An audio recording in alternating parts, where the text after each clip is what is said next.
Ouais. Vous aimez bien le rap, le hip-hop, vous aimez la langue, Ouais. et vous rentrez aussi dans cette culture, vous dites la culture des Lascars, Ouais. mais qui a une caractéristique particulière de votre point de vue. C'est une culture française, c'est une façon de rentrer aussi et de s'intégrer. C'est exactement ça, c'est-à-dire que quand le rap est apparu avant ma naissance, mais quand il est devenu une première fois hégémonique dans les années 90, à la fin des années 90, nous, on adore cette musique, toute la jeunesse aime cette musique, en tout cas une grande majorité.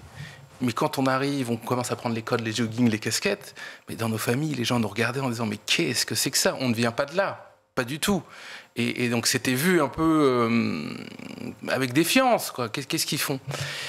Et j'ai essayé de comprendre quel était ce mouvement, je le raconte dans le livre, pourquoi ça naît, qu'est-ce que ça veut dire. C'est un mouvement qui naît en France, c'est un mouvement défiant, comme le mouvement punk, mais c'était une manière de nous intégrer à la société, parce qu'on prenait la place du marginal. Finalement, il y avait une place pour nous, et on existait dans l'espace social. Le film La haine le raconte très très bien. Le film de Mathieu Kassovitz. Et vous le prenez en utilisant les mots, en utilisant la langue. Exactement, exactement. Et c'est un univers, parce qu'on était, entre guillemets, les enfants des prolétaires, mais après la mort de l'Union soviétique, du Parti communiste, l'affaiblissement des syndicats, c'était un mouvement culturel qui remplaçait ça, donc qui célébrait le parler populaire. Il y a énormément de mots d'origine ouvrière ou argotique dans le rap, de vieux mots, on va dire qu'on n'emploie plus, quoi.